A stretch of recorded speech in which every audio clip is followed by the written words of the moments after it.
Hello everyone. आज हम पढ़ेंगे स्ट्रेट ऑफ हॉर्मुज़ के बारे में। तो हमने अभी सुना कि ईरान ने स्ट्रेट ऑफ हॉर्मुज़ बंद करने का फ़ैसला लिया है। तो आखिर ये स्ट्रेट ऑफ हॉर्मुज़ है क्या और इससे वर्ल्ड लेवल पे क्या इफ़ेक्ट होगा, देखते हैं। स्ट्रेट ऑफ हॉर्मुज़ ओमान और ईरान के बीच में है, यानी कि ये स्ट्रेट जो है हमने पढ़ा था। देखो स्ट्रेट क्या होता है, दो बड़ी वाटर बॉडीज़ को जॉइन करने वाली छोटी वाटर बॉडी।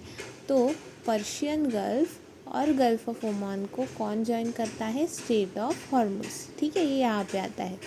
फाइन। और ये यहाँ पे ये जो आपको ऐसा थोड़ा ट्रायंगल जैसा पोर्शन दिख रहा है ना, ये वाला, ये है ओमान का, और ये ओमान का पोर्शन है। और ये क्या है, इसे क्या बोलते हैं? ये है मुसंडम पेनिनसुला। मुसंडम पेनिनसुला, ओमान का मुसंडम पेनिनसुला और यूएई का कुछ पार्ट और ईरान, इनके बीच में आता है स्ट्रेट ऑफ हॉर्मुज़। और वाटर बॉडीज़ की बात करें तो पर्शियन गल्फ़ और गल्फ़ ऑफ ओमान को कनेक्ट करता है। फाइन। अभी देखते हैं। तो between Oman and Iran links Persian Gulf with Gulf of Oman and the Arabian sea. ये इम्पॉर्टेंट क्यों है दुनिया के लिए? क्योंकि ये world's most important oil choke point है। तो यहाँ से दुनिया का बहुत सारा ऑयल का ट्रेड पास होता है। और देखो अबाउट 21%, कितना? अबाउट 21%। ये ग्लोबल लेवल पे बहुत बड़ी बात है ना। तो about 21% of global petroleum liquids consumption यहाँ से ट्रेड किया जाता है। तो अगर ये बंद कर दिया तो ग्लोबल ट्रेड पे बहुत बड़ा इफेक्ट होगा। चोक पॉइंट है एक टाइप का। ठीक है। Bordering nation Iran in the north, UAE और ओमान का Musandam peninsula in the south. अभी देखो बाकी की स्ट्राइक्स तो हमने देखा है अभी क्या क्या हो रहा है, लेकिन सबसे स्टार्टिंग में क्या हुआ था, ईरान का ने लॉन्च किया था ऑपरेशन ट्रू प्रॉमिस 3। ठीक है।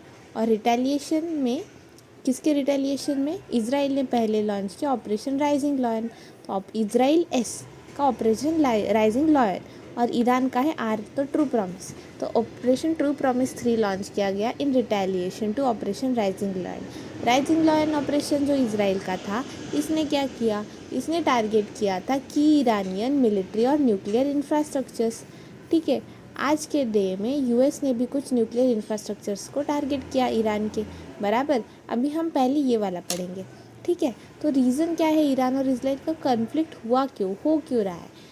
एक्चुअली पोस्ट 1979 के बाद पहले ईरान और इजराइल के रिश्ते काफ़ी अच्छे थे, लेकिन ईरान में जब से गवर्नमेंट चेंज हो गई, 1979 में ईरान में रेवोल्यूशन हो गया और फिर उसके बाद वहाँ पे गवर्नमेंट चेंज हो गई।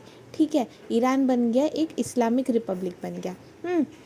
तो तब से अभी इजराइल ने क्या, इस तब से क्या हो गया, ये एंटी इजराइल हो गए, फ्रेंडशिप ख़त्म हो गई ऐसा समझ लो।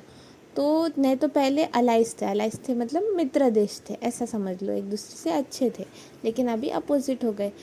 ईरान का न्यूक्लियर पावर प्रोग्राम है, उसको ना इजराइल उससे डरता है, व्यूज एज एक्सटेंशन। अभी हमारा कोई दुश्मन होगा और वो ऐसे न्यूक्लियर प्रोग्राम मतलब न्यूक्लियर में ज़्यादा प्रोग्रेस कर रहा होगा तो हमें तो डर लगेगा ना। अगर पाकिस्तान ने बहुत सारे न्यूक्लियर वेपन्स बना लिए तो इंडिया के लिए खतरे की बात है। वैसे ही इजराइल के लिए भी ईरान का nuclear programme it views it as an existential threat. Fine. Actually क्या हुआ था अभी ईरान में क्या हो रहा है इजराइल को कैसे पता? ईरान ने भी नॉन प्रोलिफरेशन ट्रीटी साइन की है। अभी नॉन प्रोलिफरेशन ट्रीटी क्या होती है ये हमने पहले पढ़ा है, उसकी अगर उसका वीडियो आपने नहीं देखा है तो उसकी लिंक डिस्क्रिप्शन में है, आप देख सकते हैं। तो नॉन प्रोलिफरेशन ट्रीटी के तहत मैं शॉर्ट में बता देती हूँ क्या होता है कि जो पावर्स ने ये साइन की है ट्रीटी, वो सिर्फ और सिर्फ पीसफुल पर्पज़ के लिए न्यूक्लियर वेपन्स को यूज़ कर सकते हैं, except the permanent five of United Nation Security Council. उनके पास हो सकता है, बाकी लोग न्यूक्लियर वेपन नहीं बना सकते। बाकी जिन्होंने साइन किया है वो बस वो टेक्नोलॉजी ले सकते हैं परमानेंट फायर वाले मेंबर से, P5 से, और अपना पीसफुल पर्पज़ के लिए डेवलप कर सकते हैं न्यूक्लियर टेक्नोलॉजी, जैसे कि एनर्जी प्रोडक्शन के लिए हो गया। तो वैसे ईरान भी कर रहा है, लेकिन एक लिमिट तक होता है ना पीसफुल पर्पज़ के लिए। अगर आप देख रहे हो कि एनरिचमेंट यूरेनियम एनरिच किया जाता है तो 60% तक कर दिया, ये बहुत होता है। ये पीसफुल पर्पज़ के लिए इससे कम ही लगता है।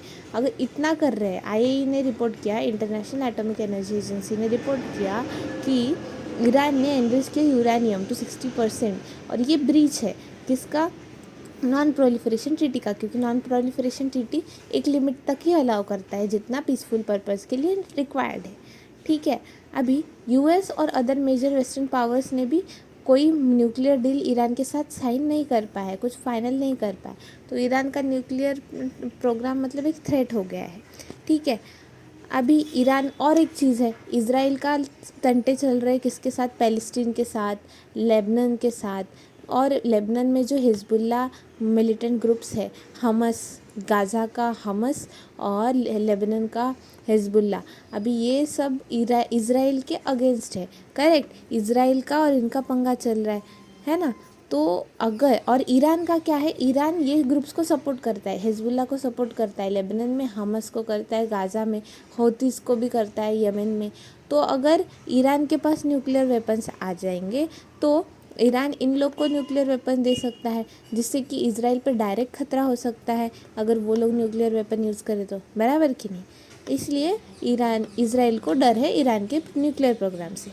अभी देखते हैं इम्प्लीकेशन क्या होगा। अभी ईरान और इजराइल का कन्फ्लिक्ट हो गया तो इससे हो क्या सकता है, regional instability, involvement of Lebanon और गाज़ा। हाँ, क्योंकि अभी देखो इजराइल एक तरफ, लेबनान, गाज़ा और ईरान भी एक तरफ, तो इजराइल पे ज़्यादा यह हो जाएगा, रीजनल इंस्टेबिलिटी बढ़ जाएगी, वॉर जैसे सिचुएशंस और बढ़ेंगे।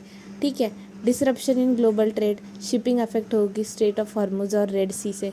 अभी देखा ना, आज की न्यूज़ में था, स्ट्रेट ऑफ हॉर्मुज का चोक पॉइंट बंद करने की बातें चल रही है, और फिर वो ग्लोबल ट्रेड के लिए हानिकारक है। एनर्जी सिक्योरिटी, इंडिया का इंपोर्ट्स जो है, majority of its crude oil requirements वहीं से आता है, स्ट्रेट ऑफ हॉर्मुज से, मतलब हम बहुत ज़्यादा इफ़ेक्ट होने वाले हैं इस चीज़ से। कनेक्टिविटी, अभी कनेक्टिविटी इफ़ेक्ट हो जाएगी क्योंकि स्ट्रेट ऑफ हॉर्मुज से छोटा रास्ता था, अभी अगर आपको हमें जाना होगा उस साइड तो हमें इतना सब घूम के जाना पड़ेगा या फिर दूसरा रूट लेना पड़ेगा, तो it will be costlier. Correct, time wise भी और प्राइस वाइज भी।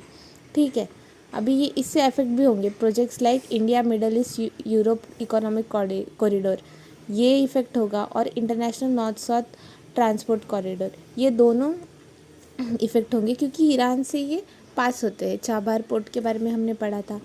तो यही सब इंडिया के लिए क्या इम्पोर्टेंट है, देखो, may compromise operation of Chabahar port.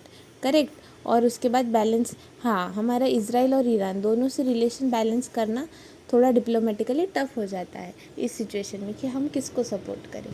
Correct, क्योंकि ये न्यूक्लियर एस्केलेशन हो रहा है, it is not good for any of us, right. इसलिए इंडिया के लिए ये मेंटेन करना is very tough at this point of time. अभी US also has got involved in this, so the matter has got again heightened, rise हो गया है conflict में।